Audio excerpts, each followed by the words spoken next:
আল্লাহ আমারে ঘোষণা দিল 70 বার দোয়া করলেও মালিক আমার দোয়া মুনাফিকের জন্য কবুল করবে না। বুঝতে পারছি কেন বারবার বারবার এই আয়াত তুমি আমার কান পর্যন্ত পৌঁছায়া দিচ্ছ। আমার বোঝার বাকি নাই। ওমর রে, তুমি কি বোঝাইতে চাও? হযরত ওমর বলেন, নবী গো, ডাইরেক্ট তো আপনাকে কিছু বলতে পারি না, আপনি আল্লাহর পয়গম্বর, কিন্তু আমার ভিতরের জ্বালা যন্ত্রণা আর সহ্য করতে পারি না, আমি বরদাস্ত করতে পারি না। যেই লোকটা জীবনটা বর আপনি নবীর বিরোধিতা করলো, জীবনটা বর ইসলামের ক্ষতি করলো, যেই লোকটা আপনাকে মারার জন্য গভীরভাবে ষড়যন্ত্র করলো, কেমনে গো আপনি নবী তার জানাজা পড়ার জন্য মাঠে আসছেন? আমি ওমর বরদাস্ত করতে পারি না গো নবী, আপনাকে অর্ডার দিতে পারলাম না, এই জন্য আমি কোরআনের আয়াত আপনার কান পর্যন্ত বারবার পৌঁছায়া দিচ্ছি। এখন নবীজি আপনি এই মুনাফিকের জানাজা পড়ায়েন না গো নবী। আল্লাহর নবী বলেন, ওমর এই আয়াতের মধ্যে রব্বে কারীম কোথাও, এই আয়াতের কোথাও তো আল্লাহ একবারও বলে নাই যে আমি জানাজার নামাজ পড়াইতে পারবো না। এই আয়াতের মধ্যে কি আছে কোথাও যে জানাজার নামাজ আপনি পড়ায়েন না? এই আয়াতে আল্লাহ বলছেন 70 বার দোয়া করলেও আমার মালিক দোয়াটা কবুল করবে না, কিন্তু আমার মালিক একবারের জন্য বলে নাই যে আমি নামাজ পড়াবো না।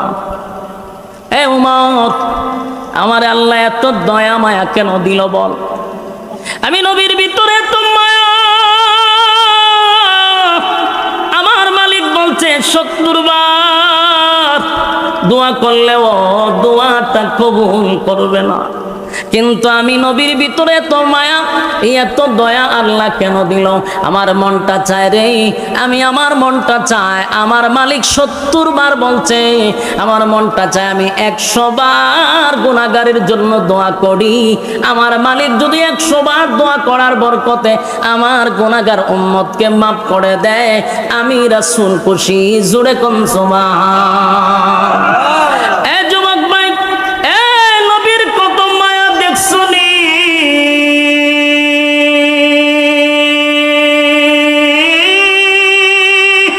আল্লাহ রাব্বুল আলামিন 70 বার বলছে দোয়া করলে কবুল হবে না। পয়গম্বর বলে আমার মনটা চায় 70 বার নয় গো, আমার মালিক যদি 100 বার দোয়া করলে কবুল করে, আমি রাসূল আমার উম্মতের জন্য 100 বার দোয়া করতে রাজি। হযরত ওমর চিন্তা করলো কোনো লাভ হবে না, কারণ আয়াতের কোথাও তো নামাজের নিষেধের কথা বলে নাই, নবীর সিদ্ধান্তটাই চূড়ান্ত হবে। কিন্তু ওমরের মনের মধ্যে বড় কষ্ট, ওমর বরদাস্ত করতে পারে না, সহ্য করতে পারতেছে না, কারণ ওমর তো জানে টাটকা মুনাফিক, আইরে আমার না নবীর বিরুদ্ধে কত না ষড়যন্ত্র করলো। এই লোকটা না ইসলামের 12টা বাজাইলো, এখন কেমনে গো আমার নবী তার জানাজা পড়াবে? কোনোভাবেই বরদাস্ত করতে পারে না। যুবক ভাই, এই জন্য উমরের বিষয়টা ব্যতিক্রম। উমর ছিলেন আলাদা ব্যতিক্রম। যদি নবীর পরে কোন নবী আসতো তাহলে আল্লাহ নবী বলেন উমর রে আল্লাহ নবী বানায়া দিত। জোরে কোন সুবহান। মেজাজ ছিল মারাত্মক। ইসলামের ব্যাপারে যদি কেউ কটূক্তি করে হযরত ওমর এটা বরদাস্ত করতে পারতো না।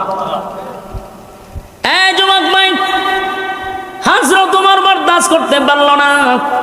নবীর সিদ্ধান্ত হলো জানাজা পড়াবে, কিন্তু হযরত ওমর নবীর আয়াত শোনাইলো বটে, কিন্তু নবী বলল ওমর রে আয়াতের কোথাও তো নামাজের কথা নিষেধ নাই। হযরত ওমর দাঁড়ায় আছে, মনটা বেশি ভালো না, আসমানের দিকে বারবার তাকা, বারবার আসমানের দিকে তাকাইয়া হযরত ওমর বলতেছিল আল্লাহ দুয়ার কথা নিষেধ করলেন, জানাজার কথাটা নিষেধ করে দেন। আল্লাহ জিবরাইল পাঠাইয়া আয়াত নাজিল করে এই মুনাফিকের জানাজা বন্ধ করে দেন। আমি ওমর এটা বরদাস্ত করতে পারি না। ইসলামের জন্য কত মায়া, ইসলামের জন্য হযরত ওমরের কত মায়া। ওমর ছিল বড় মারাত্মা, ওমরের হুঙ্কার ইসলামের জন্য বড় নিয়ামত ছিল।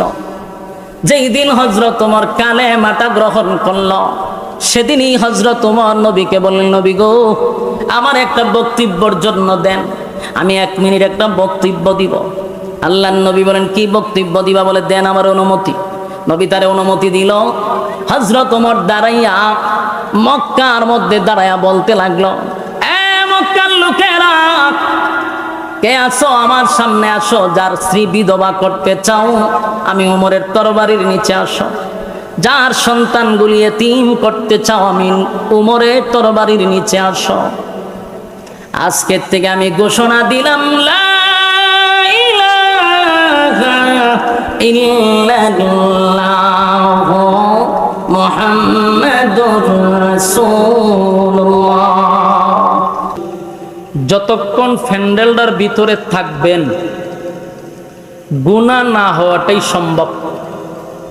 প্যান্ডেলের বাহিরে গিয়া রাস্তাঘাটে ভিড় করলে গুনাহ হওয়াটা সম্ভব। তাই গুনাহমুক্ত এক পরিবেশে আমরা বসতে পারছি, আলহামদুলিল্লাহ। আল্লাহর রাসূল বলেন, নাজালাত আলাইহিমুস সাকিনা, যতক্ষণ তোমরা দ্বীনি মজলিসে বসা থাকবা ততক্ষণ উপর থেকে সাকিনা, রহমত নাজিল হয়। আসিনি আইরলে সুবহানাল্লাহ থাকলে কইবেন। একটা বিষয় চিন্তা করার বিষয়, যেখানে বসলে সাকিনা রহমত নাজিল হবে। তো যারা মাহফিল শোনার উদ্দেশ্যে আসছেন, অনর্থক রাস্তাঘাটে দোকান পাটে সময় নষ্ট না করে বরকতি মজলিসে বসে যাই। যতক্ষণ বসা থাকবো গুনাহ হবে না, এটাই সম্ভব। আমরা এই মজলিসে এখনো যারা বসতে পারি নাই, মেহেরবানি করে আমরা বসে যাই। যতটুক দূরে আওয়াজ পৌঁছতেছে সকলের প্রতি আন্তরিক মোবারক অভিনন্দন। সম্মানিত সুধী, কোরআনের কথা শোনার জন্য প্রচণ্ড গরমের মধ্যে মৌমাছির মতো আপনারা ছুটে আসতেছেন। এটা একমাত্র লিওয়াজহিল্লাহ, আল্লাহর ভালোবাসা ছাড়া, নবীর মহব্বত ছাড়া এই প্রচণ্ড গরমে ওলামায়ে কেরামদের বক্তব্য শোনা, এটা একান্ত আল্লাহর মহব্বত আর নবীর মহব্বত ছাড়া কোনোভাবেই সম্ভব না। যত বড় নেতাই হোক, যত বড় রাজনীতিবিদই হোক, এই প্রচণ্ড গরমে নেতার বক্তব্য শোনার জন্য কেউ বসবে না। বাস্তব না বাস্তব? আমরা সচরাচর দেখি নেতারা বক্তব্য দিবার আগে খুব পাবলিসিটি করে, অনেক সময় পাবলিকদেরকে টাকা পর্যন্ত দেয়। এরপরও তাদের সামনে লোক আনতে পারে না। আর এখানে আপনাদেরকে খাবারও দেওয়া হবে না, গাড়ি ভাড়াও দেওয়া হবে না। প্রচন্ড গরমে আপনারা মৌমাছির মতো বসে রয়েছেন। আল্লাহর ভালোবাসা, নবীর মহব্বত আপনাদের ভিতরে আছে, এই জন্য মৌমাছির মতো এসে বসে গেছেন। প্যান্ডেলের শেষ মাথা পর্যন্ত পর্যাপ্ত পরিমাণ আওয়াজ আসেনি? ঠিক আছে। সম্মানিত সুধী, কোরআন এমন একটি গ্রন্থ যা নাজিল হয়েছে ১৫০০ বছর আগে, এখনো আছে, কিয়ামত পর্যন্ত থাকবে। এই ১৫০০ বছরের ভিতরে একটা নক্তা, সব, জের, ফেশ এদিক সেদিক হয়েছে নি পর্যন্ত? হয় নাই। কেন হয় নাই? কারণ দায়িত্ব কোনো মানুষের হাতে না, কোরআনের দায়িত্বটা স্বয়ং আল্লাহর হাতে। যদি এটা কোনো মানুষের হাতে থাকতো তাহলে ২০২৪ সালে বিসমিল্লাহর বাও আমরা তালাশ করে পাইতাম না, উঠতে যেত। দায়িত্বটা আল্লাহ নিজে নিছেন। যেন আল্লাহ বলেন, ইন্না নাহনু নাযালনা যিকরা ওয়া ইন্না লাহু লাহাফিজুন।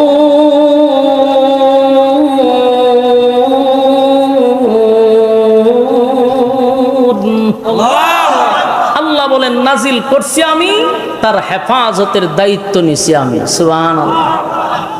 যদি কোনো প্রধানমন্ত্রীর এত দায়িত্ব থাকতো, কি বুঝেন 24 সালে কোরআন পাইতেন আপনারা? পাইতেন না কেন? এক এক সরকার আইসা বলতো যে এই আয়াতগুলির দরকার নাই, এটি উঠাইয়া দাও। তো সরকার যদি বলে উঠাইয়া দাও, রাখার ক্ষমতা কারো আসেনি? এই উঠাইয়া দাও করতে করতে 2024 সালে আমরা দেখলাম বিসমিল্লাহ যে লিখতে বা লাগে, বাও নাই, এটা উঠাই দিছে। এই জন্য আল্লাহ বলেন নাজিল করছি আমি, দায়িত্বটাও নিছি আমি।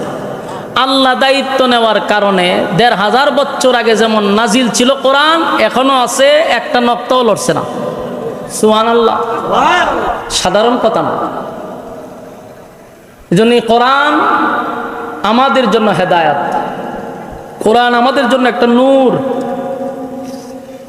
কোরআনের আইন অনুযায়ী চলা আমাদের জরুরি আছে না নাই? আমি আপনাদের সামনে মহাগ্রন্থ আল কোরআনের সূরা তওবা 80 নম্বর আয়াত তেলাওয়াত করছি। এই 80 নম্বর আয়াতে আল্লাহ রাব্বুল আলামিন 1500 বছর আগে কি মেসেজ আমাদেরকে দিছে এটা আমাদের বোঝা দরকার। এবং ওই 1500 বছর আগের যে কথাগুলি কিয়ামত পর্যন্ত এটার হুকুম থাকবে, এই অনুযায়ী আমরা আমল করা দরকার। কোরআন এমন একটা গ্রন্থ, এটা বিশেষ কোনো প্রেক্ষাপটে নাজিল হয়েছে, কিন্তু তার হুকুমটা থাকবে কিয়ামত পর্যন্ত। আমার কথা যদি আপনারা বুঝুন তাহলে কিন্তু হা না বলবেন। এক্সাম্পল দিলে বুঝতে সুবিধা। পর্দার ব্যাপারে আয়াত নাজিল হয়েছে কত সনে, কত বছর আগে? 1500 বছর আগে। এই পর্দার আয়াত নাজিল হয়েছে 1500 বছর আগে। এখনো এই আয়াত আসেনি, এটার হুকুম আসেনি। হ্যাঁ, নামাজের ব্যাপারে আয়াত নাজিল হয়েছে 1500 বছর আগে। এখনো এই হুকুম আছে না নাই? তার মানে নাজিল হয়েছে 1500 বছর আগে, কিন্তু হুকুম থাকবে কিয়ামত পর্যন্ত। আমি যে আয়াতি কারিমা তেলাওয়াত করছি নাজিল হয়েছে 1500 বছর আগে, কিন্তু হুকুম থাকবে কিয়ামত পর্যন্ত। এই আয়াতে আল্লাহ বলেন ইস্তাগফির লাহুম আও লা তাস্তাগফির লাহুম ইন তাস্তাগফির লাহুম 70 মাররাতান ফালান ইয়াগফিরাল্লাহু লাহুম যালিকা বিআন্নাহুম কাফারু বিল্লাহি ওয়া রাসূলিহি ওয়াল্লাহু লা ইয়াহদিল কওমাল ফাসিকিন। এই আয়াতে আল্লাহ বলেন যে আপনি নবী যদি, খুব খেয়াল করবেন, আল্লাহ তার নবীরে বলতেছেন আপনি নবী হয়েও যদি 70 বার কোনো মুনাফিকের জন্য দোয়া করেন, আমি আল্লাহ আপনার দোয়া কবুল করব না। আপনারা কিছু বুঝছেন নি? বুঝলে বইয়া থাকবেন, হা না করলে সুবিধা হয়, তাহলে আমি বুঝি যে বুঝছি না আপনারা। 1500 বছর আগে আল্লাহ বলছে আপনি নবী মুনাফিকের জন্য যদি 70 বারও দোয়া করেন, আমি আল্লাহ আপনার দোয়াটা কবুল করব না। এখন আপনারা বুঝেনি মুনাফিক কত সাংঘাতিক ডেঞ্জারাস, মুনাফিক কত নিকৃষ্ট, যে নবী দোয়া হোক বদদোয়া হোক সাথে সাথে সেকেন্ডের ভিতরে কবুল হয়। সেই নবীকে আল্লাহ বলেন আপনি একবার কেড়ে 70 বার কইয়া দেখুন আমি কবুল করতে রাজি না। কেন? ইস্তাগফির লাহুম আও লা তাস্তাগফির লাহুম ইন তাস্তাগফির লাহুম 70 মাররাতান ফালান ইয়াগফিরাল্লাহু লাহুম যালিকা বিআন্নাহুম কাফারু বিল্লাহি ওয়া রাসূলিহি ওয়াল্লাহু আ'লাম ওয়া রাসূলিহি। আল্লাহ বলেন যে মুনাফিক আল্লাহ এবং রাসূলের সঙ্গে, ফাসিকিন মুনাফিক আল্লাহ এবং রাসূলের সঙ্গে কুফরি করছে।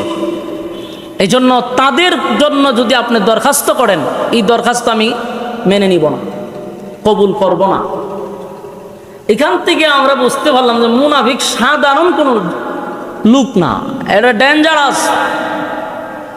আল্লাহ রাসূল বলেন ইহুদি বলো খ্রিস্টান বলো, ইসলামের যতটুকু ক্ষতি করছে এর থেকে বেশি ক্ষতিটা করছে মুনাফিক। এখন আসুন, মুনাফিক কারা? মুনাফিকের কোনো ধর্ম নাই। বলুন, মুনাফিকের কোনো ধর্ম নাই। নাস্তিকের যেমন কোনো ধর্ম নাই, মুনাফিকেরও কোনো ধর্ম নাই। মুনাফিক চিনাটা হলো সবচেয়ে কঠিন। মুনাফিক চিনা কঠিন। কেন কঠিন? কারণ যে মুনাফিক তারা তো আপনি চিনতেছেন না। এই লোকটার লেবাসের দিক দিয়ে আপনি তারে ফালাই দিতে পারবেন না, বরং কোনো কোনো সময় মুনাফিকের ফাঁকগিরি আপনি আমার থেকে বড় হয়, মুনাফিকের জুব্বা আপনি আমার থেকে বড় হয়। তার লেবাস বেশ দেখলে বোঝা যায় মক্কার ইমাম, কিন্তু ভিতরে হুদ্দা শয়তানি। বাস্তব না বাস্তব? সমাজের মানুষ আমরা মুনাফিক চিনতে ভুল করি, খালি বেশ দেখলেই বোঝা যায় না। প্রথমেই বলছি যে মুনাফিকের লেবাস মক্কার ইমামের চেয়েও বেশি দেখা যায় মাঝে মধ্যে, কিন্তু ভিতরে শয়তানি। রাসূল আরবি সাল্লাল্লাহু আলাইহি সাল্লামের যুগে জিবরাইল আলাইহিস সালাতু ওয়াস সালাম রাসূলের কাছে একটা লিস্টি দিছে। লিস্টিটার মধ্যে মুনাফিকের সিরিয়াল ছিল যে এই এরা কিন্তু মুনাফিক। এই লিস্টটি আল্লাহ ডাইরেক্ট জিবরাইলের মাধ্যমে রাসূলের কাছে পাঠাইছে। আল্লাহর রাসূল মুনাফিকের লিস্টিটার প্রথম নাম্বারে যার নামটা দেখছে, রাসূল আশ্চর্য হইছে। আশ্চর্য কেন হইছে? যার নামটা 1 নম্বরে, এই লোকটা রাসূলের পিছনে নামাজ পড়ে। কিতাব উচ্চ নাইরলবাসী কার পিছনে নামাজ পড়ে? কথা কই না কিতার লাগি? রাসূলের পিছনে নামাজ পড়ে ব্যক্তিটা মুনাফিকের লিস্টির প্রথম নাম্বারে তার নাম। বলুন তো দেখি, লোকটার লেবাস কোন দিক দিয়ে কমতি ছিল? রাসূলের মাথায় ফাগরি, বেচারার মাথা তো ফাগরি। রাসূলের মুখে দাড়ি, বেচারার মুখেও দাড়ি। রাসূলের শরীরে জুব্বা, বেচারার শরীরেও জুব্বা। রাসূলের পকেটে মিসওয়াক, বেচারার পকেটেও মিসওয়াক। মা গোমা পুরা তো দরবেশ, কিন্তু লিস্টির প্রথম নাম্বারে ব্যক্তির নাম। এখান থেকেও বোঝা গেল রাসূলের যুগে যদি রাসূলের পিছনে নামাজ পড়া মুনাফিক হয়, এখনকার যুগে আমরার সাথে চললেও মুনাফিক হওয়ার সম্ভাবনা আছে। এজন্য মুনাফিক থেকে সাবধান। জাহান্নামের সবচেয়ে নিকৃষ্ট জায়গায় মুনাফিকের স্থান হবে। ইহুদি খ্রিস্টানদের ব্যাপারে বলা হয় না, বলা হয়েছে মুনাফিকের সবচেয়ে নিকৃষ্ট জায়গায় তাদের স্থান হবে, কারণ ক্ষতিটা এরা বেশি করছে। কারণ মুনাফিকে তো চিনা যায় না, এরা চলবে আপনার সাথে, বসবে আপনার সাথে, উঠবে আপনার সাথে, খাইবে আপনার সাথে, সুযোগ পাইলেই আপনাকে সাইজ করবে। সুযোগটা পাইলেই আপনার পিছন দিয়া তারা কুড়াল মারবে। এই জন্য ইসলামের যুগ যুগ থেকে মুনাফিকরা ক্ষতিটা বেশি করছে। বহুবার রাসূল মুনাফিকরে ধরছে, সরাসরি যুদ্ধের ময়দানে গিয়েও মুনাফিকরা ধরা খাইছে, হুদায়বিয়ার সন্ধিতে গিয়েও মুনাফিকরা ধরা খাইছে। সম্মানিত শুধু এই মুনাফিকদের ব্যাপারে আল্লাহ আয়াত নাজিল করে জানাইছে, আপনি একবার না 70 বারও যদি দোয়া করেন আমি দোয়া কবুল করব না। তো আব্দুল্লাহ ইবনে উবাই ইবনে সুলুল ছিল মুনাফিকের সর্দার, মানে লিডার। এই লোকটা ইসলামের অনেক ক্ষতি করছে। এটা সাহাবায়ে কেরামও কিছু বুঝতে পারছে যে লোকটা বেশি সুবিধার না। রাসূলও জানতো হে যে মুনাফিক, কিন্তু কারো কাছে এটা বলে নাই। সাহাবায়ে কেরামরাও বুঝতে পারছে যে হে ইসলামের দুশ্মন, কিন্তু ডাইরেক্ট মুনাফিকরে ধরা যায় না, মুনাফিকরে ধরা ছোঁয়ার বাইরে থাকে। এই লোকটা একদিন মারা যাওয়ার পরে তার সন্তানের নাম হলো আব্দুল্লাহ, রাসূলের একেবারে ঘনিষ্ঠ একজন সাহাবী, রাসূলের কলিজার টুকরা সাহাবী আব্দুল্লাহ, মানে মুনাফিকের সন্তান। রাসূলের কাছে আইসা দুঃখ প্রকাশ করলো, হুজুর আজকের দিনটা আমার মনটা বড় খারাপ। রাসূল দেখে তার চোখ দিয়া পানি পড়তেছে। জিজ্ঞাসা করলো, তুমি কান্দো কেন? হুজুর আমার আব্বা মারা গেছে, আমার আব্বা মারা গেছে, এই জন্য আমি কান্দি। রাসূল হইতে হন আমি কি করতাম? আব্দুল্লাহ, হুজুর আমি জানি যে আমার বাপ বেশি সুবিধার ছিল না, আমার বাপ যে শয়তানের খারাজিল কি আছেন এটা আপনিও জানেন আমিও জানি, কিন্তু আমার তো বাপ, আমার বাপ, এই জন্য আমার কষ্ট লাগে। খারাপ ছিল, ইসলামের ক্ষতি করছে, কিন্তু বাপ তো আমার কষ্ট লাগে। আল্লাহ রাসূল বলেন আমার কাছে কেন আছে এটা কও। হুজুর আমার বাপ ইসলামের অনেক ক্ষতি করছে, আপনার ব্যাপারেও গভীর ষড়যন্ত্র করছে। আমি জানি আমার বাপ জাহান্নামে যাবে, কিন্তু আমার দিলটাও বলে, আমার মনটা বলে, আপনি নবী যদি আমার বাপের জানাজাটা ফিরে দেন, তাহলে আপনি নবীর জানাজার বরকতে আব্বারে আল্লাহ মাফ করে দিতে পারে। কথা কি বুঝতেছেন? আর হলো মুনাফিকের ছেলের বক্তব্য যে আপনি নবী যদি জানাজা পড়ায় দেন, তাহলে আমার দিলটাই সাক্ষী দেয় আমার আব্বার আল্লাহ মাফ করে দিতে পারে। রাসূলের দেখেন দয়া মায়া কতটুক। এজন্য আল্লাহ বলেন, ওমা আরসালনাকা ইল্লা রাহমাতাল লিল আলামিন। আমি আমার রাসূলকে রহমত স্বরূপ পাঠাইছি, দয়া মায়ার কোনো অভাব নাই। এত শত্রুতামি করার পরেও আল্লাহর রাসূল বলল, শোনো, আমি জানাজা পড়াই দিলে যদি তোমার আব্বারে আল্লাহ মাফ করে দেয়, তা আমার অসুবিধা করবে। ঠিক আছে, আমি জানাজা পড়াই দিব। এই কথাটা বলতে দেরি হয়েছে, আব্দুল্লাহ একটা দৌড় মারতে দেরি করছে না, মানে জাগাত দাঁড়াইছে না। কেন দাঁড়াইছে না? সাহাবী তো বুঝে, যদি আমি দাঁড়ায় থাকি জিবরাইল আইসা পড়বো, আইসা একটা আয়াত নাজিল করবো, তা আমার বাপের জানাজা আর হইতো না। এই জন্য রাসূল বলতে দেরি হয়েছে, উনি উঠটা দৌড় মারছে। দৌড় মাইরা মদিনার অলিতে গলিতে যারে পাইছে হেরেই কইছে যে, শোনো, আমার আব্বার জানাজাটা কিন্তু রাসূল পড়াবে। এটা প্রচার করে দিছে। গোটা মদিনার আনাসে কানাসে খবর পৌঁছায় দিছে মুহূর্তের ভিতরে যে আব্বার জানাজা পড়াবে রাসূলুল্লাহ।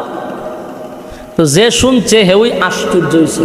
আর আশ্চর্য হওয়ার কথা, আশ্চর্য হয়েছে সর্বনাশ, এটা কিভাবে সম্ভব? এত বড় একটা টাটকা মুনাফিকের জানাজা আল্লাহ রাসূল পড়াবে, কথা কি রাসূল বলছে? বলে হ। যে শুনে সেওই আশ্চর্য, কেউ এটা মেনে নিতে পারতেছে না যে এত বড় একটা ইসলামের শত্রুর জানাজা রাসূল পড়াবে, এটা মেনে নেই কেমনে? খবর পৌঁছতে পৌঁছতে মুনাফিকদের খানেও গিয়ে পড়ছে। 1000 মুনাফিক শুনছে যে রাসূল জানাজা পড়াবে, তাদের লিডারের জানাজা। মুনাফিকরা কয় করে, সারা জীবন আমরা আব্দুল্লাহর পুত্র মুহাম্মদের বিরোধিতা করলাম, সারা জীবন ইসলামের ক্ষতি করলাম, সেই ইসলামের নবী জানাজা পড়াবে আমাদের নেতা, চল জানাজা দেখে আসি। বলুন তো দেখি, জানাজা পড়তে যায় না দেখতে যায়? দেখতে যায়। অন্যদিকে এই খবর গিয়ে হচ্ছে হযরত উমরের খানে। খলিফাতুল মুসলিমিন উমর, নরম না গরম? গরম, সাংঘাতিক গরম। উমর শোনার পরে আর বরদাস্ত করতে পারতেছে না, খুব রাগ হইছে। হযরত উমরের সিদ্ধান্ত হলো, কখনোই হতে পারে না, টাটকা মুনাফিক, জীবনটা ভর ইসলামের ক্ষতি করছে, জীবনটা ভর আমার রাসূলুল্লাহর বিরুদ্ধে ষড়যন্ত্র করছে, এমন ব্যক্তির জানাজা রাসূল পড়াবে, হতেই পারে না। হযরত উমর জানাজার মাঠে দৌড়াইয়া চলে গেছেন। গিয়া দেখে চতুর্দিক দিয়া মানুষের আনাগোনা শুরু হয়েছে। হযরত উমর ছিলেন সমস্ত সাহাবীদের মধ্যে ব্যতিক্রম, যে সবাই আসছে একরকম সুরত নিয়ে, আর হযরত উমরের চেহারাটা লাল হয়ে গেছে রাগে, বরদাস্ত করতে পারতেছে না। সব সময় খেয়াল রাখবেন, ইসলামের ক্ষতি হয় আমরা নিজ চোখে দেখতেছি, আমরা বুঝতেছি, এরপর আমাদের মধ্যে দেখবেন অসংখ্য আলেমরা এটা সহ্য করতেছে। আবার কিছু আলেমরা দেখবেন এর প্রতিবাদ করতে গিয়া জেল পর্যন্ত খাটতেছে। সব আলেমরা কি এক? সাহাবীরা তো নিঃসন্দেহে তার আল্লাহর কাছে কবুলিয়ত, কিন্তু এদের মধ্যে একজন উমর ছিলেন ব্যতিক্রম। এই জন্য উমরের মেজাজ মতে আল্লাহ কোরআনের আয়াত নাজিল করতেন। উমর আর অন্যান্য সাহাবীর মতো না। আমাদের উলামায়ে কেরামদের মধ্যে সব আলেমরা একরকম না, মেজাজ একরকম না। আমাদের সামনে গুনাহ হচ্ছে, আমাদের সামনে ইসলাম বিরোধী কাজ চলতেছে, এরপরও আমরা এগুলো সহ্য করতেছি, দেখার পরও আমরা কিছু বলতেছি না। বললে যদি আবার সাইড দেওয়ালের ভিতরে যেমন লাগে। আবার কিছু আলেমরা তাদের এমন হুঙ্কারে প্রতিবাদ করতে গিয়া বছরের পর বছর দূর ছাড়া নির্দোষ 3 বছর 4 বছর কারাবন্দী হয়ে থাকতে হয়। শেষে যখন সাইড দেওয়াল থেকে বাহির হয়, যেই সমস্ত হলুদ মিডিয়ারা বলছিল যে এই সমস্ত অপরাধে তাদেরকে জেলের ভিতরে বন্দী করা হয়েছে, এই হলুদ মিডিয়ারা আবার এখন বলে যে কোনো অপরাধই ছিল না, এগুলা ষড়যন্ত্র ছিল। তো সবার বক্তব্য একরকম হয় না। হযরত উমরের বক্তব্যটা ছিল সবার মধ্যে একটু আলাদা। হযরত উমর গিয়া দেখে সবাই তো আসছে জানাজা পড়বার লিগা, আর উমর গেছে রাসূলকে কিভাবে জানাজার থেকে বিরত করা যায়। এখন রাসূলের কাছে গিয়া ডাইরেক্ট রাসূলকে অর্ডার করতে পারে না, আদেশ করতে পারে না যে আপনি জানাজা পড়ায়েন না। রাসূলের কাছে গিয়া আদেশ করা যায় না, অর্ডার দেওয়া যায় না, এটা আদব। কিন্তু উমর তো ডাইরেক্ট গিয়ে রাসূলকে বলতে পারতেছে না, করতো কি, জানাজা আটকাইব কিভাবে? তখনই হযরত উমর আমার তেলাওয়াতকৃত আয়াতটা বারবার তেলাওয়াত করতে শুরু করছে। সুবহানাল্লাহ। কোন আয়াত? সূরা তাওবার ৮০ নম্বর আয়াত। বলুন কোন আয়াত? সূরা তাওবার ৮০ নম্বর আয়াত। হযরত উমর রাসূলের চতুর্দিকে ঘুরতেছে আর এই আয়াত পড়তেছে, ইস্তাগফির লাহুম আও লা তাস্তাগফির লাহুম ইন তাস্তাগফির লাহুম ৭০ মাররাতান ফালান ইয়াগফিরাল্লাহু লাহুম যালিকা বিআন্নাহুম কাফারু বিল্লাহি ওয়া রাসূলিহি ওয়াল্লাহু লা ইয়াহদিল কওমাল ফাসিকিন। এই আয়াত ঘুরতেছে আর পড়তেছে। সুবহানাল্লাহ। বারবার খলিফাতুল মুসলিমিন উমর যখন রাসূলের চতুর্দিকে ঘুরে আর আয়াতগুলি পড়তেছিল, আল্লাহর নবীর বুঝার আর বাকি নাই। নবীজি বুঝতে পারছে ওমর বারবার আমার চতুর্দিকে ঘুরে আর আয়াতগুলি কেন পড়তেছে। আল্লাহর নবীর চতুর্দিকে ঘুরে আর জুড়ে জুড়ে জুড়ে জুড়ে জুড়ে জুড়ে ইস্তাগফির লাহুম আও লা তাস্তাগফির লাহুম ইন তাস্তাগফির লাহুম ৭০ মাররাতান ফালান ইয়াগফিরাল্লাহু লাহুম যালিকা বিআন্নাহুম কাফারু বিল্লাহি ওয়া রাসূলিহি ওয়াল্লাহু লা ইয়াহদিল কওমাল ফাসিকিন। আয়াত কারিমা হযরত উমর রাসূলের চতুর্দিকে ঘুরে আর এই আয়াতগুলো যখন পড়তেছিল, আল্লাহর নবী বুঝতে পেরে বলেন, উমর রে, এই আয়াত তুমি আমার কান পর্যন্ত বারবার বারবার কেন পড়তেছ? এই আয়াতের মধ্যে আল্লাহ স্পষ্ট বলে দিল, আমি নবী যদি মুনাফিকের জন্য একবার নয় গো ৭০ বার যদি আমি মুনাফিকের জন্য দোয়া করি, আমার আল্লাহ আমারে ঘোষণা দিল ৭০ বার দোয়া করলেও মালিক আমার দোয়া মুনাফিকের জন্য কবুল করবে না। বুঝতে পারছি কেন বারবার বারবার এই আয়াত তুমি আমার কান পর্যন্ত পৌঁছায়া দিচ্ছ। আমার বোঝার বাকি নাই। উমর রে, তুমি কি বোঝাইতে চাও? হযরত উমর বলেন, নবী গো, ডাইরেক্ট তো আপনাকে কিছু বলতে পারি না, আপনি আল্লাহর পয়গম্বর, কিন্তু আমার ভিতরের জ্বালা যন্ত্রণা আর সহ্য করতে পারি না, আমি বরদাস্ত করতে পারি না। যেই লোকটা জীবনটা বর আপনি নবীর বিরোধিতা করল, জীবনটা বর ইসলামের ক্ষতি করল, যেই লোকটা আপনাকে মারার জন্য গভীরভাবে ষড়যন্ত্র করল, কেমনে গো আপনি নবী তার জানাজা পড়ার জন্য মাঠে আসছেন? আমি উমর বরদাস্ত করতে পারি না গো নবী, আপনাকে অর্ডার দিতে পারলাম না, এই জন্য আমি কোরআনের আয়াত আপনার কান পর্যন্ত বারবার পৌঁছায়া দিচ্ছি। এখন নবীজি আপনি এই মুনাফিকের জানাজা পড়ায়েন না গো নবী। আল্লাহর নবী বলেন, উমর, এই আয়াতের মধ্যে রব্বে কারীম কোথাও, এই আয়াতের কোথাও তো আল্লাহ একবারও বলে নাই যে আমি জানাজার নামাজ পড়াইতে পারবো না। এই আয়াতের মধ্যে কি আছে কোথাও যে জানাজার নামাজ আপনি পড়ায়েন না? এই আয়াতে আল্লাহ বলছেন ৭০ বার দোয়া করলেও আমার মালিক দোয়াটা কবুল করবে না, কিন্তু আমার মালিক একবারের জন্য বলে নাই যে আমি নামাজ পড়াবো না।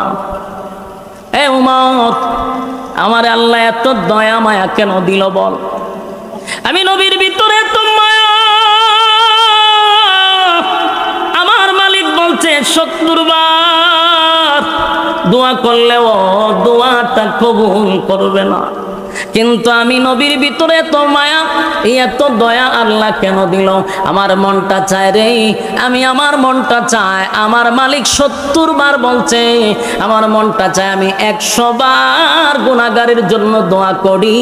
আমার মালিক যদি 100 বার দোয়া করার বরকতে আমার গুনাহগার উম্মতকে মাফ করে দেয়, আমি রাসূল খুশি। জোরে কোন সুবহান। এ যুবক ভাই, এ নবীর কত মায়া দেখছনি।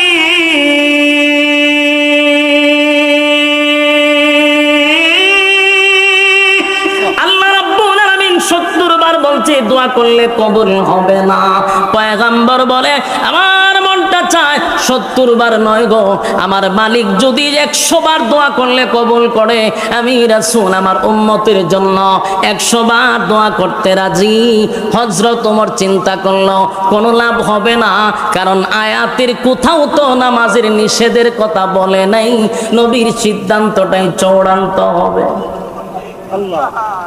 কিন্তু ওমরের মনের মধ্যে বড় কষ্ট। ওমর বরদাস্ত করতে পারে না, সহ্য করতে পারতেছে না। কারণ ওমর তো জানে টাটকা মুনাফিক, আইরে আমার না নবীর বিরুদ্ধে কত না ষড়যন্ত্র করলো।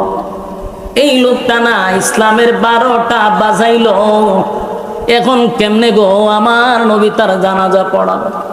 কোনোভাবেই বরদাস্ত করতে পারে না। যুবক ভাই, এই জন্য উমরের বিষয়টা ব্যতিক্রম। উমর ছিলেন আলাদা ব্যতিক্রম। যদি নবীর পরে কোন নবী আসতো তাহলে আল্লাহর নবী বলেন উমর রে আল্লাহ নবী বানায়া দিত। জোরে কোন সুবহান। মেজাজ ছিল মারাত্মক। ইসলামের ব্যাপারে যদি কেউ কটূক্তি করে হযরত ওমর এটা বরদাস্ত করতে পারতো না। যুবক ভাই, হযরত ওমর বরদাস্ত করতে পারল না। নবীর সিদ্ধান্ত হলো জানাজা পড়াবে। কিন্তু হযরত ওমর নবীরে আয়াত শোনাইলো বটে, কিন্তু নবী বলল ওমর রে আয়াতের কোথাও তো নামাজের কথা নিষেধ নাই। হযরত ওমর দাঁড়ায় আছে, মনটা বেশি ভালো না, আসমানের দিকে বারবার তাকা, বারবার আসমানের দিকে তাকাইয়া হযরত ওমর বলতেছিল আল্লাহ দুয়ার কথা নিষেধ করলেন, জানাজার কথাটা নিষেধ করে দেন। আল্লাহ জিবরাইল পাঠাইয়া আয়াত নাজিল করে এই মুনাফিকের জানাজা বন্ধ করে দেন। আমি ওমর এটা বরদাস্ত করতে পারি না। যুবক ভাই, ইসলামের জন্য কত মায়া, ইসলামের জন্য হযরত ওমরের কত মায়া। ওমর ছিল বড় মারাত্মক। ওমরের হুঙ্কার ইসলামের জন্য বড় নিয়ামত ছিল। যেই দিন হযরত ওমর কালেমাটা গ্রহণ করল, সেদিনই হযরত ওমর নবীকে বললেন নবী গো আমার একটা বক্তব্যের জন্য দেন, আমি 1 মিনিট একটা বক্তব্য দিব। আল্লাহর নবী বলেন কি বক্তব্য দিবা? বলে দেন আমার অনুমতি। নবী তারে অনুমতি দিল। হযরত ওমর দাঁড়াইয়া মক্কার মধ্যে দাঁড়াইয়া বলতে লাগলো, মক্কার লোকেরা কে আসো আমার সামনে আসো, যার স্ত্রী বিধবা করতে চাও আমি ওমরের তরবারির নিচে আসো, যার সন্তানগুলি এতিম করতে চাও আমি ওমরের তরবারির নিচে আসো। আজকের থেকে আমি ঘোষণা দিলাম লা ইলাহা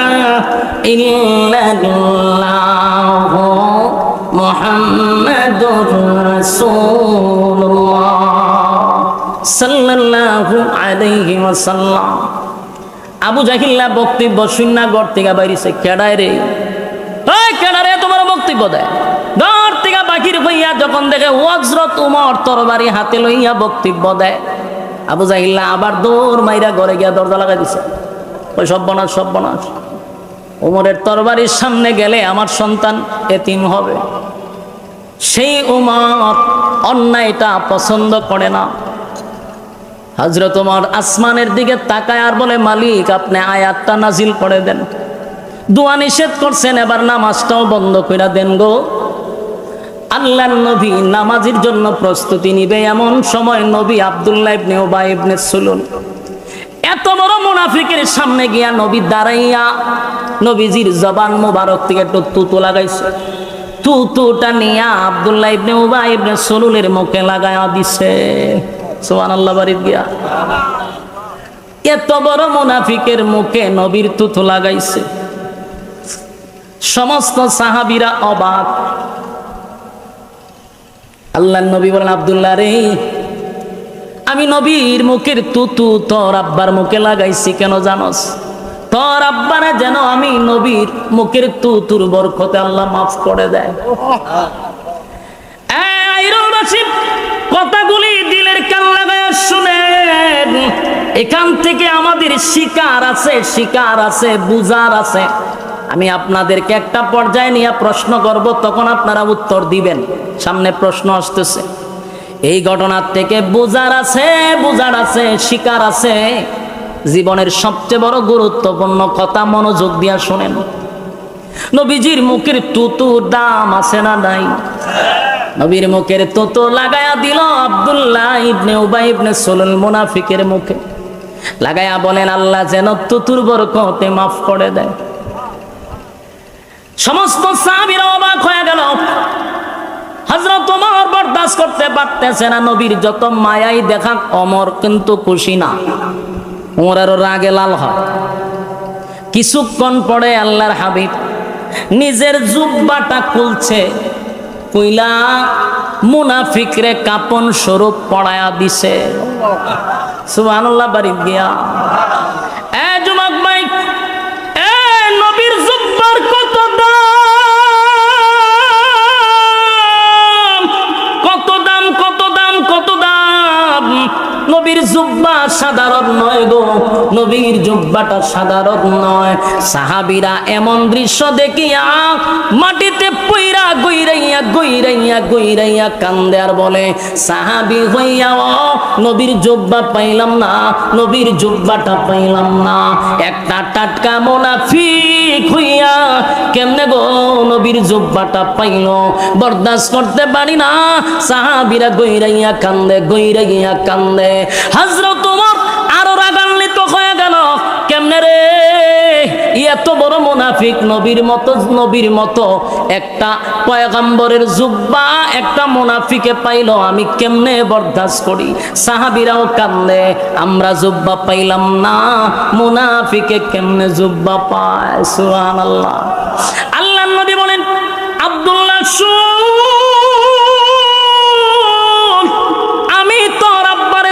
কেন দিলাম জানোস নি?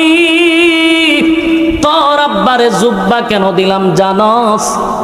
আমি এমনি এমনি তোর আব্বারে জুব্বা দেই নাই। বদরের যুদ্ধে যখন সাহাবীরা শাহাদাত বরণ করছে, হায় রে, তাদেরকে কাপন পরানোর মতো কোনো কাপন নাই। সাহাবীরা নিজের শরীরের জুব্বাগুলি খুলে খুলে সাহাবীদেরকে কাপন পরাইয়া দাফন করতেছে। এমন সময় আমার চাচা আব্বাস রাদিয়াল্লাহু তাআলা মোটা ছিল, মোটা ছিল, স্বাস্থ্যবান ছিল, লম্বা ছিল, যা তার জুব্বা আমার চাচার পরনে লাগে না। আব্দুল্লাহ রে, সেদিন তোর আব্বা চোখ শরমে লজ্জায় নিজের জুব্বাটা খুলে আমার চাচারে কাপন স্বরূপ পড়ায়া দিছিল। আমি তোর আব্বার কাছে ঋণী ছিলাম, আজকে আমি নবীর জুব্বাটা দিয়া ঋণ থেকে আমি মুক্ত হয়ে গেলাম। একটা জবান বন্ধ রাখবেন না, জুড়ে কোন আল্লাহু আকবার। আরো জুড়ে কোন আল্লাহু আকবার। ইমানের অবস্থা বলেন আল্লাহু আকবার। আমার নবীর কত মায়া দেখছনি। একটা মুনাফিক রে নবীর জুব্বা পড়ায়া দিল গো, নবীর জুব্বা পড়ায়া দিল, নবীর জুব্বা পাইল মুনাফিকে। আর নবী বলেন, আমি আমার জুব্বা তোর আব্বারে পড়ায়া দিলাম, আমি তোর আব্বার মুখে তুতুটাও লাগায়া দিলাম। উপস্থিত সাহাবীরা কান্দে, এই দৃশ্য দেখে আফসোস করে। এমনকি হযরত ওমর রাগে রাগান্বিত হইয়া চতুর্দিকে তাকায় আর আসমানের দিকে তাকায় আর বলে, মালিক, জানাজার নামাজ বন্ধ করে দেন। আল্লাহর হাবিব সেখানে উপস্থিত 1000 মুনাফিক, 1000 মুনাফিক এই জানাজার নামাজে উপস্থিত হইছে। জানাজা পড়ার জন্য নয় গো, জানাজা দেখার জন্য আসছে। কথা কি বুঝতেছেন? জানাজা দেখার জন্য আসছে। কেন? যেই লোকটার বিরোধিতা জীবনটা বর আমাদের নেতায় করল, যেই লোকটার বিরোধিতা জীবন বর আমাদের নেতায় করে গেল, সেই নেতার জানাজা আব্দুল্লাহর পুত্র মোহাম্মদ কেমনে পড়াবে, এই দৃশ্যটা দেখার জন্য আব্দুল্লাহ ইবনে উবাই ইবনে সুলুলের যতগুলা কর্মী ছিল সব জানাজার ময়দানে আসছে জানাজার নামাজটা দেখার জন্য। 1000 মুনাফিক এই দৃশ্যটা দেখে চোখ দিয়া পানি ছাড়ে আর বলে, কার বিরুদ্ধে এতদিন আমরা অবস্থান নিলাম, কার বিরোধিতা করলাম রে, কারে মারার জন্য ষড়যন্ত্র করলাম। যেই লোকটার বিরোধিতা আমরা করলাম জীবনটা বড়, আমাদের লিডারের নেতৃত্বে আমরা তার বিরোধিতা করলাম, এত বড় দুশ্মনের প্রতি যদি তার এত মায়া হয়, মহব্বত হয়, দুশ্মনের প্রতি যদি এত ভালোবাসা হয় রে, তাহলে এই লোকটার বন্ধুর জন্য কত মায়া। 1000 মুনাফিক বলে, দুশ্মনের প্রতি আব্দুল্লাহর পুত্র মোহাম্মদের কত মায়া। দুশ্মনের প্রতি যদি এত মায়া হয়, তার বন্ধু যদি হয়ে যাই, বলো না কতটা মায়া মহব্বত করবে। যার বিরোধিতা করলো তার মুখে তুতু লাগা দে রে, নিজের জামাটা খুলে তারে কাপড় পরায়া দে। এই লোকের বিরোধিতাটা জীবন ভর করলাম। 1000 মুনাফিক আসছিল জানাজা দেখার জন্য। 1000 মুনাফিক দৌড়াইয়া রাসূলের কাছে গেল, গিয়া বলে, গো নবীজি, অন্যায় করে ফেলেছি, অপরাধ করে ফেলেছি, জীবনটা বড়, আপনি নবীর বিরোধিতা করলাম, আপনাকে মারার জন্য ষড়যন্ত্র করলাম। এর নেতৃত্ব দিছে যে মারা গেল আব্দুল্লাহ ইবনে উবাই ইবনে সুলুল, আমাদের নেতা আজকে মারা গেছে। এই নেতার নেতৃত্বে আপনার বিরোধিতা করলাম, মারার জন্য ষড়যন্ত্র করলাম, কিন্তু আজকে আপনার আখলাক আর চরিত্র দেখে পাগল হয়ে গেলাম। এমন ভালো মানুষ কোনোদিন মানুষের ক্ষতি করতে পারে না। আপনি আল্লাহর পয়গম্বর, এর মধ্যে কোনো সন্দেহ নাই। আজকে আমরা বুঝতে পারছি, তাই আর ভুলে থাকতে চাই না। পড়ায়া দেন লা ইলাহা ইল্লাল্লাহু মুহাম্মাদুর রাসূলুল্লাহ সাল্লাল্লাহু আলাইহি ওয়াসাল্লাম। এই যুবক বাপ, একজন মুনাফিক মারা গেল, একজন মুনাফিক মারা গেল। বলো না কত হাজার মুনাফিক কালেমা পড়ল। আর জুড়ে আপনারা কি বিরক্ত লাগতেছে? আওয়াজে বোঝা যায় কি বিরক্ত আমার প্রতি। সেটা দিতাম। যুবক বাপ, কথাগুলি দিলের কান লাগায় শুনেন। মারা গেল একটা মুনাফিক, কিন্তু কালেমা তো পড়লো 1000 মুনাফিক। সুবহানাল্লাহ। বলুন তো কিসের কারণে? নবীজির আখলাক দেখা। সুবহানাল্লাহ। কথা কর না, নবীর কি দেখা? আজিম ছিল চরিত্র। কি ছিল? আজিম চরিত্র ছিল।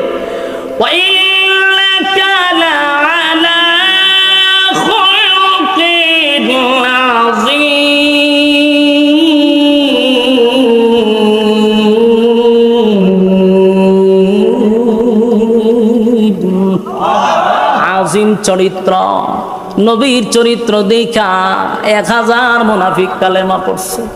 কথা বল না দিন। তোমার আর আমার চরিত্র দেখা মানুষ আরো খারাপ শয়তান হয়। বাস্তব না বাস্তব? আফসোস, নবীর তরিকা অনুযায়ী আমরা যারা চলি, আমরা বুঝা দরকার নবীর শুধু আখলাক আর চরিত্র দেখা 1000 বেঈমান কালেমা পড়ছে। কথা কয় না দিন। আমরা যারা নবীর আদর্শ অনুযায়ী চলতে চাই, আমাদের চরিত্র ঠিক করা দরকার। কথা হয় না দি? আজকে আমাদের আখলাক দেখলে ইসলাহ না হইয়া আরো ইসলাম হয় মানুষ না, কষ্ট পাইতেছ? বাস্তবতার দিকে বলতেছি। আমার বাড়ি হবিগঞ্জের তেলিয়াপাড়া আমার বাড়ি, আর আপনার বাড়ি মনে করুন আইডল না, আইডল এটা আইডল, মানে আমার বাড়ি কোনো তেলিয়াপাড়া। মানে আমি যদি কোনো ভুল করে থাকি, আপনি আইডল বইয়া আমার বিরুদ্ধে বক্তব্য দিয়ে আমার বালা করতে পারবে? কথা কই না দি? আপনার ভিতরে যদি উম্মতের প্রতি এত দরদই থাকে, উম্মতের প্রতি এত মায়াওই থাকে, আপনার উচিত আইরন থেকে আমার কাছে যাওয়া। আমার কথাটা আপনারা একটু মনোযোগ দিয়ে শুনেন। আমি জানি বিরুদ্ধে আছে অনেক, কিন্তু বালিশের সঙ্গে মাথা লাগায় কথাগুলো একটু অ্যানালাইজ করেন। আপনার যদি উম্মতের প্রতি মায়া মহব্বত থাকে, তাহলে আইরন না তাকে আপনি যাইবেন তেল্লাবাড়া গিয়ে আমারে বুঝাইবেন যে আমি ভাই উম্মতের দরদি, আপনারা আমি ইসলাহ করতে আসছি। কিন্তু আপনার বাড়ি আইরন, আমার সদ্য গোষ্ঠী আপনি কেন বই উদ্ধার করতেছেন সোশ্যাল মিডিয়ার সামনে? এটা যখন আমার কাছে যাইবে আমি দেখবার, তখন আপনার প্রতি আমার ভক্ত শ্রদ্ধা বাড়বে না কমবে? কারণ আপনার উদ্দেশ্য তো আমার ইসলাহ করার না, আপনার উদ্দেশ্য হইল সবসময় আপনি আলোচনায় থাকতে চান। আপনি যখন দেখেন আপনার আর কোনো টপিক নাই, আপনি যখন দেখেন আপনার আলোচনার আর কোনো সূত্র নাই, তখন করতেন কি? একটা না একটা কথা বললে তো আপনি ট্রেন্ডিং এ থাকতেইব। তখন আপনি মানুষের দোষগুলা টান্না টান্না আইন না বিভিন্ন মঞ্চে বৈশা ওই 100 কিলোমিটার দূরের বিরুদ্ধে আপনি লাগাই দিচ্ছেন। এর দ্বারা ইসলাহ হয় না, বরং পিছলা হয়। এটা উম্মতের প্রতি আপনার দরদ না, উম্মতের প্রতি আপনার দরদ নয়। এগুলা কতদিন আর চলবে?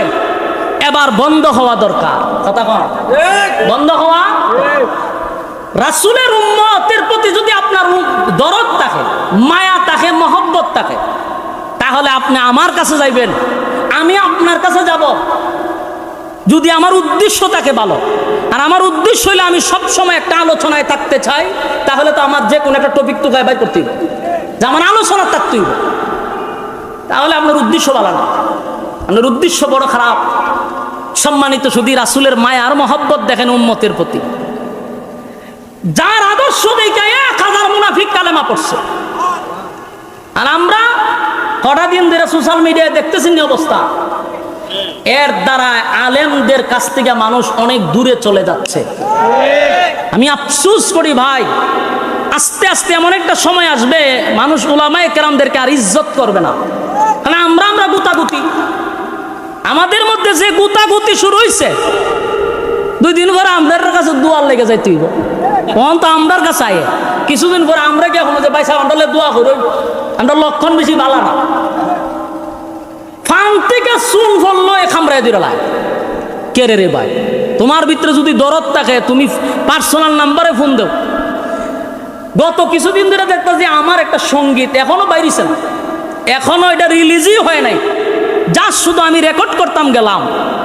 এটা 30 সেকেন্ডের ভিডিওটা সারা হয়েছে, এটা নিয়েও সমালোচনা শুরু করে দিছে, এখনো রিলিজই হয়েছে না। কেন? তোমার আর অন্য কোনো আলোচনা নাই? সারাটা দিন বইয়া খালি খার কোনো দোষ আছে এটি বইয়ে বইয়ে নোট করে ডায়েরিতে। এরপরে এই নোটটা দেয় মিডিয়ার কাছে যে তুই কিন্তু সময় মতে আমার কাগজটা ধরাই দিস, কারণ আমার কিন্তু এখন আলোচনা থাকতে পারতাছি না, কারণ বড় বড় বাংলার বাগরা বাইরিছে, এখন আমার খাওয়া নাই, আমার মার্কেটে খাওয়াই তুইব। আর খাওয়াইতে গেলে আমার কাছে কাগজ দিস, আমি কিছু আলোচনা থাকতেইব, কারণ ভাইরাল ব্যক্তিদের ব্যাপারে যদি কথা না বলি তো আমি তো ভাইরাল হইতাম। এই মন মানসিকতার থেকে বাইরে আসতে হবে, এই কুরুচিপূর্ণ মন মানসিকতার থেকে বেরিয়ে আসতে হবে। ইজ্জতের জায়গায় আছেন, ইজ্জতের জায়গায় থাকেন। একটা সময় মানুষ মাথা, বাংলাদেশের মানুষ যত চিনেন, সম্মান দিতে দিতে আসমানও তুলে আবার জুতা দা পিডায় আমনি সালাম হয়। এটা হলো বাংলাদেশ। কথা কই না দি?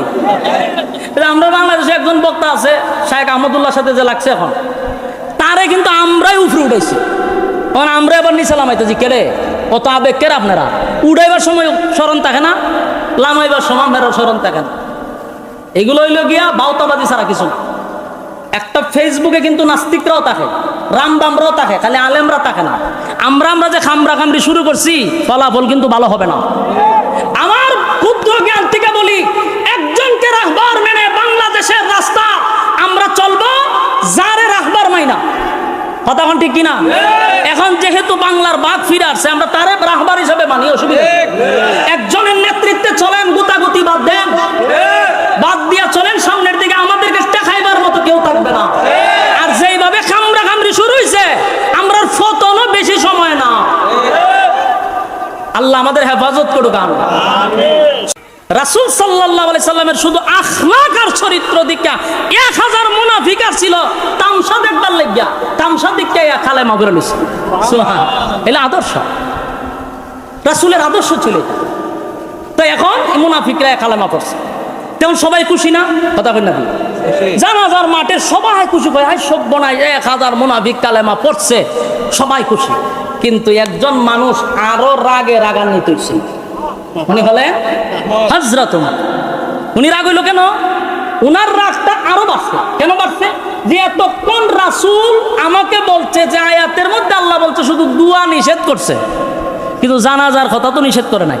কিন্তু রাসূল তো এখন স্পষ্ট হয়ে গেছে, যার কর্মীরা নিজেই বলছে যে হে আমাদের নেতা ছিল, যার কর্মীরা কি বলছে, সে আমাদের নেতা ছিল, তার নেতৃত্বে আপনার বিরোধিতা করছে, ইসলামের 12টা বাজাইছে। তো রাসূল তখন ক্লিয়ার হয়েছে। কথা হয় না দি? এখন কেন জানাজা পড়াবে? কথাটা বুঝতেছেন না? হযরত ওমরের যুক্তি আছে না নাই? এখন তো রাসূল বুঝতে পারছে যে সে টাটকা মুনাফিক, কারণ তার কর্মীরা বলছে তার নেতৃত্বে আমরা ইসলামের ক্ষতি করছি। এখন কেন আবার রাসূল জানাজা পড়াবে? হযরত ওমরের রাগ কমছে না। উমর বারবার আসমানের দিকে তাকায়, আল্লাহ আল্লাহ, তাড়াতাড়ি আয়াত পড়ায় দেন। আর রাসূলের সিদ্ধান্ত হলো জানাজা আমি পড়াবো। রাসূল জানাজা পড়াইবার লাগা জানাজার মুসল্লায় চলে গেছে। এমন কি রাসূল জানাজা পড়াইও লাইছে। কথা বুঝতেছেন? জানাজা শেষ, সবাই খুশি। উমরের মনে অনেক কষ্ট, মনের কষ্ট নিয়ে বসে রয়েছে। কিছুক্ষণ পরে রাসূল হযরত উমর তাকায়া দেখে আল্লাহর রাসূল জানাজা শেষ হয়েছে, ভালো কথা। এখন লাশের পিছনে পিছনে রাসূল হাইটা কবরস্থানে যাইতেছে। এটা দেখতে উমরের মেজাজ আরো গরম হয়েছে। উমরের কথা হইলো জানাজা আপনি পড়াইছেন তো শেষ, এখন আবার গুরুস্থানে যান কেন? নিশ্চয়ই আপনার জন্য দোয়া করবেন। তাহলে এই আয়াত তো জ্ঞান আছে, ইস্তাগফির লাহুম আও লা তাস্তাগফির লাহুম ইন তাস্তাগফির লাহুম 70 মাররাতান ফালান ইয়াগফিরাল্লাহু লাহুম যালিকা বিআন্নাহুম কাফারু বিল্লাহি ওয়া রাসূলিহি ওয়াল্লাহু আ'লাম। এই রাসূলি ইগান পর্যন্ত আল্লাহ বলছেন যে আপনি নবী যদি ইস্তাগফির লাহুম আও লা তাস্তাগফির লাহুম, আপনি নবী যদি 70 বারের দোয়া করেন, আমি মুনাফিকের জন্য দোয়া কবুল করব। তাহলে এখন উমরের কথা হলো দোয়ার কথা না, আপনি বলছেন যে দোয়ার কথা আছে, নামাজের কথা নাই। কবরস্থানে যেহেতু আপনি যাইতেছেন, তাহলে নিশ্চয়ই আপনি দোয়া করবেন। কথা হয় না? হযরত উমর এখন আরো রাগ হচ্ছে, রাগ হইয়া এখন তো উমর লাল হয়ে গেছে। বারবার বলতেছে আল্লাহ আপনি আয়াত নাযিল করে আগে রাসূলকে জানাই দিয়েছেন, দোয়া করলে কবুল হবে না। রাসূল তো এখন কবরস্থানে গেছে, দোয়া করবে। হযরত উমর পেরেশান। রাসূল সাল্লাল্লাহু আলাইহি সাল্লাম যখন মুনাফিকের দাফন কাফন হইল, এবার রাসূল 2 হাত উত্তোলন করবে মুনাফিকের জন্য দোয়া করার জন্য।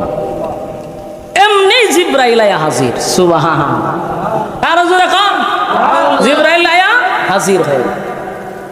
জিবরাইল বলেন আগে নবীজি দোয়াটা করেন, পরে আগে শুনেন আয়াত নাজিল হয়ে গেছে। সুবহানাল্লাহ, আপনি দোয়া করবেন না, আপনার উমরের সিদ্ধান্তটাকে আল্লাহ পছন্দ করছে। কার সিদ্ধান্ত? উমরের সিদ্ধান্ত আল্লাহ পছন্দ করছে। উমরের মেজাজ মতে আল্লাহ কোরআনের আয়াত নাযিল করছে। সুবহানাল্লাহ। এই জন্য উমরকে বলা হয় মেজাজে ওহী। সুবহানাল্লাহ, যার মর্জি মেজাজ মতো কোরআনে প্রায় 21 জায়গা আল্লাহ আয়াত নাযিল করছে। কি বুঝলেন? জিবরাইল আলাইহিস সালাতু ওয়াস সালাম এসে বলেন নবী গো দোয়া করবেন, পড়ে শুনেন আয়াত নাজিল হয়ে গেছে। আপনার ওমরের সিদ্ধান্তটাই হলো চূড়ান্ত সিদ্ধান্ত। আপনার ওমরের সিদ্ধান্তটা আল্লাহ বড় পছন্দ করছে। আগে নবী আয়াত কারিমা নাজিল করে আল্লাহ জানায়া দেয় ওয়ালা তুসাল্লি আলা আহাদিম মিনহুম মাতা আবাদা, ওয়ালা তাকুম আলা কবরি। আল্লাহ জানায়া দেয় ওয়ালা তুসাল্লি আলা আহাদিম মিনহুম মাতা আবাদা, ওয়ালা তাকুম আলা কবরি। আল্লাহ জানায়া দেয় ওয়ালা তুসাল্লি আলা আহাদিম মিনহুম মাতা আবাদা, ওয়ালা তাকুম আলা কবরি। আল্লাহ জানায়া দেয় ওয়ালা তুসাল্লি আলা আহাদিম মিনহুম মাতা আবাদা, ওয়ালা তাকুম আলা কবরি। এখান পর্যন্ত আল্লাহ বলেন ওয়ালা তুসাল্লি আলা আহাদিম মিনহুম মাতা আবাদান ওয়ালা তাকুম আলা কবরি। নেক্সট টাইমে, পরবর্তীতে, ভবিষ্যতে আপনি আর কোন মুনাফিকের জানাজা পড়বেন না। এই মিয়া কিছু বুঝছেন না আপনারা? কিতাব বুঝছো? আয়াত উমরের মেজাজ মতো হইছে নি? কথা কই না দি? উমর কি চাইছিল? জানাজা নামাজ আল্লাহ বন্ধ করে দেন। আপনি বন্ধ করছেন? আল্লাহ কই ওয়ালা তুসাল্লি আলা আহাদিম মিনহুম মাতা আবাদান ওয়ালা তাকুম আলা কবরি। আপনি নেক্সট টাইমে, মানে ভবিষ্যতে, আর কোন মুনাফিকের জানাজা আপনি পড়াবেন না। এরপর এখানেই শেষ না। ওয়ালা তুসাল্লি আলা আহাদিম মিনহুম মাতা আবাদান ওয়ালা তাকুম আলা কবরি। এরপর আল্লাহ বলেন কবরের সামনে দাঁড়াইয়া মুনাজাত করবেন না। কথা কই না দি? উমরের মেজাজ মতো হইছে নি? উমর চাইছিল কি? আল্লাহ দিছে কি? উমর যা চাইছিল আল্লাহ এই অনুযায়ী আয়াত নাযিল করছে। আল্লাহ বলেন ওয়ালা তুসাল্লি আলা আহাদিন মিনহুম মাতা আবাদান ওয়ালা তাকুম আলা কবরি। নবী গো, ভবিষ্যতে আপনার কোনদিন মুনাফিকের জানাজা পড়বেন না। এমন কি মুনাফিকের কবরের সামনে দাঁড়াইয়া আপনি নবী দোয়া করবেন না।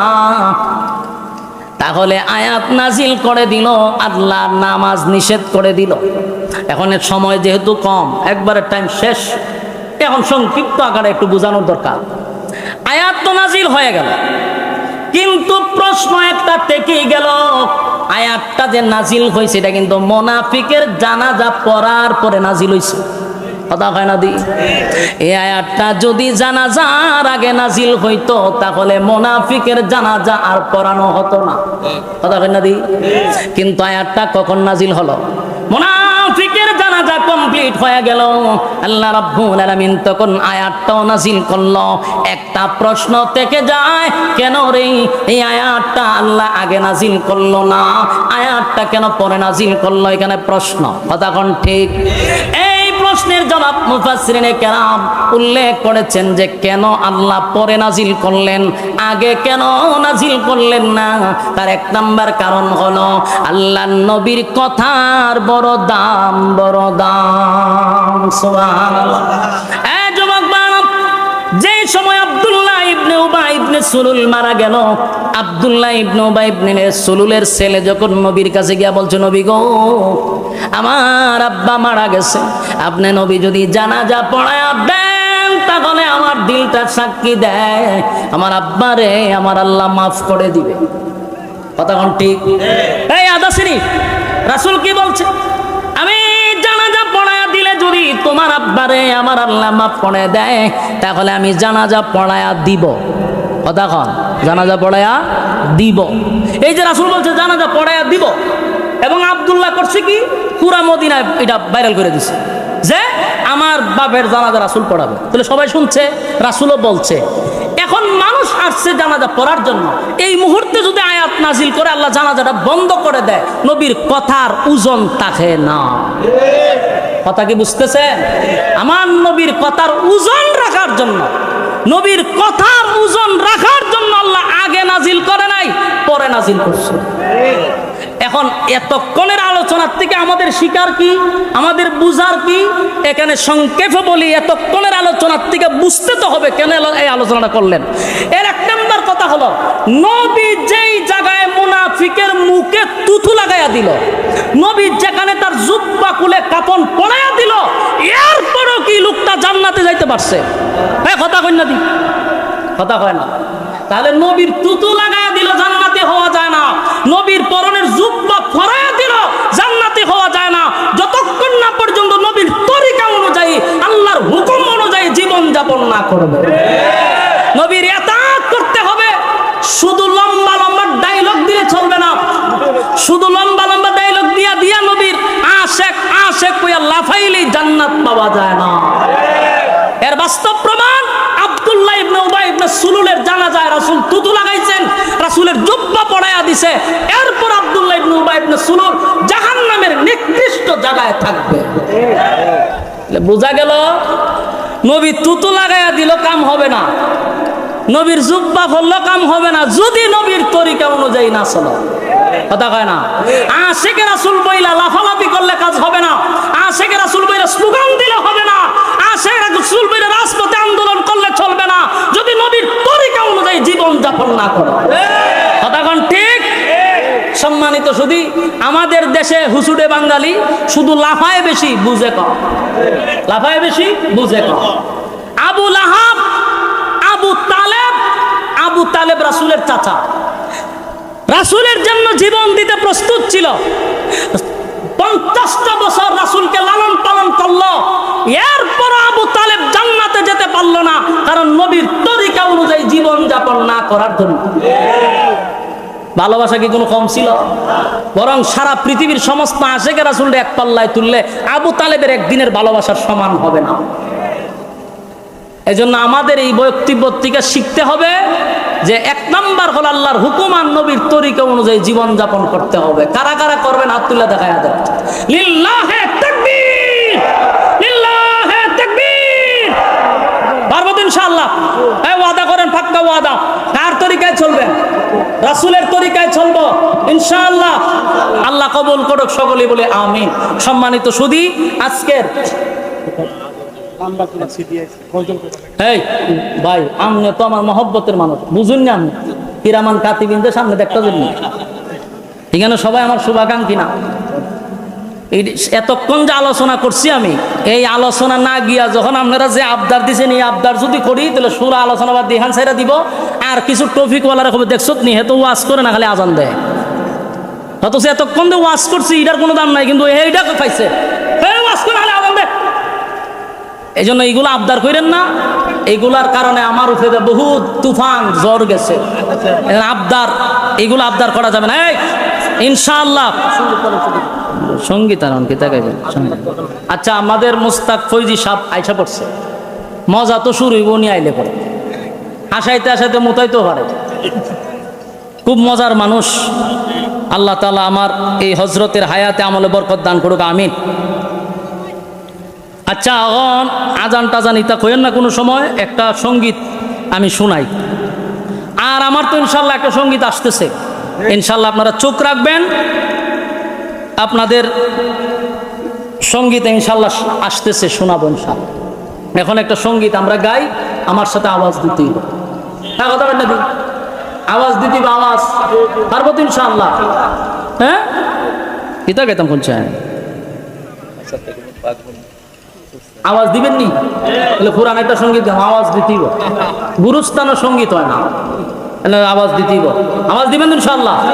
সত্যের পথে গান গাই বলে আমি বিদ্রোহী, সত্যের পথে ডাকি বলে আমি বিপ্লবী। সত্যের পথে গান গাই বলে আমি বিদ্রোহী, সত্যের পথে ডাকি বলে আমি বিপ্লবী। কোরআনের কথা বলি তাই বলে আমাকে মৌলবাদী, জিহাদের কথা বলি তাই বলে আমাকে জঙ্গিবাদী। বিদ্রোহী বিপ্লবী মৌলবাদী কেন জঙ্গিবাদী, বিদ্রোহী বিপ্লবী মৌলবাদী কেন জঙ্গিবাদী। সত্যের পথে গান গাই বলে আমি বিদ্রোহী, সত্যের পথে ডাকি বলে আমি বিপ্লবী। কোরআনের কথা বলি তাই বলে আমাকে মৌলবাদী, কোরআনের কথা বলি তাই বলে আমাকে মৌলবাদী। জিহাদের কথা বলি তাই বলে আমাকে জঙ্গিবাদী। আমি বিদ্রোহী, ঠিক না? বিদ্রোহী বিপ্লবী মৌলবাদী কেন জঙ্গিবাদী, বিদ্রোহী বিপ্লবী মৌলবাদী কেন জঙ্গিবাদী। জন্মের পরে কানে আজান কি দেয়নি, তুমি মৌলবাদী ছাড়া হওনি। জন্মের পরে কানে আজান কি দেয়নি, তুমি মৌলবাদী ছাড়া হওনি। তবে মরণের পরে জানাজা পড়াবে, তবে মরণের পরে জানাজা পড়াবে, তখন কোথায় পালিয়ে যাবি। বিদ্রোহী বিপ্লবী মৌলবাদী কেন জঙ্গিবাদী, বিদ্রোহী বিপ্লবী মৌলবাদী কেন জঙ্গিবাদী। কি মনে করে ওই হলমান, দাড়ি টুপি দেখলেই তালেবান। কি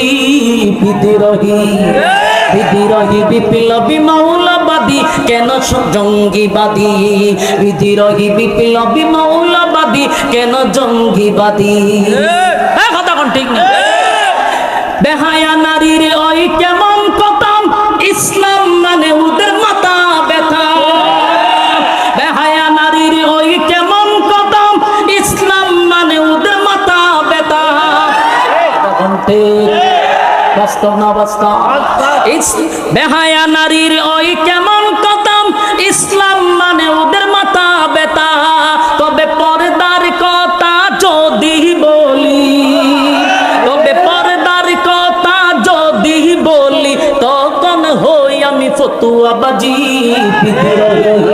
বিদ্রোহী বিপ্লবী মৌলবাদী কেন জঙ্গিবাদী বিদ্রোহী বিপ্লবী মৌলবাদী আমি জঙ্গিবাদী সত্যের পক্ষে গান গাই বলে আমি বিদ্রোহী সত্যের পথে ডাকি বলে আমি বিপ্লবী কোরআনের কথা বলি তাই বলে আমাকে মৌলবাদী জিহাদের কথা বলি তাই বলে আমাকে জঙ্গিবাদী আমি বিদ্রোহী বিদ্রোহী বিপ্লবী মৌলবাদী কেন জঙ্গিবাদী বিদ্রোহী বিপ্লবী মৌলবাদী কেন জঙ্গিবাদী বিদ্রোহী বিপ্লবী মৌলবাদী আমি কেন জঙ্গিবাদী